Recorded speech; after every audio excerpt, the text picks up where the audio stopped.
Special ॿारनि लाइ तालीम फ्राहम कंदड़ इदारे जे मुलाज़िमनि ऑल नॉन गैज़ेटेड एम्प्लॉइज सखर जे रीजन जे प्लेटफॉर्म तां पंहिंजा जाइज़ा कनि। प्रमोशन ऐं टाइम स्केल लाइ जदोजहद शुरू करे छॾी आहे। तंज़ीम जो अहम इजलास थियो। इजलास में मोहम्मद सलीम खोसो, नवीद हुसैन, रईस अबड़ो, मोहम्मद इब्राहिम शर, पीर झंडी शाह, सदाकत अली, सैयद वज़ीर शाह, जहांज़ेब अली ऐं ॿियनि शिरकत कई। इजलास में मुलाज़िमनि जे मुतालबनि सां जारी जदोजहद ऐं ॿियनि मामलनि ते गौर वीचार कयो वियो। इन मौक़े ते अॻवाननि चयो त DAPD जा फील्ड मुलाज़िम इदारनि में 35 सालनि खां ख़िदमतूं सरअंजाम ॾेई रहिया आहिनि। सदन बुनियादी मसइलनि ते को बि ध्यानु न पियो ॾिनो वञे, जॾहिं त सुप्रीम कोर्ट ऐं हाई कोर्ट मुलाज़िमनि जे हवाले सां वाज़े हुकुम मौजूदु आहिनि, पर ब्यूरोक्रेसी 35 खां 40 सालनि ताईं नौकरियूं ॾियण बावजूदु सिर्फ़ मनपसंद ऑफिसरनि खे नवाज़ण में मसरूफ़ आहे।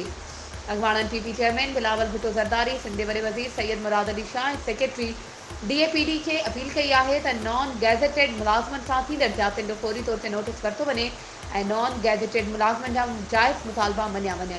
वधीक ख़बरुनि ऐं अपडेट्स जे लाइ असांजे चैनल खे सब्सक्राइब कयो ऐं हा, बेल आइकन खे प्रेस करणु न विसारिजो त जीअं असांजी हर नई अचण वारी वीडियो तव्हां ताईं पहुची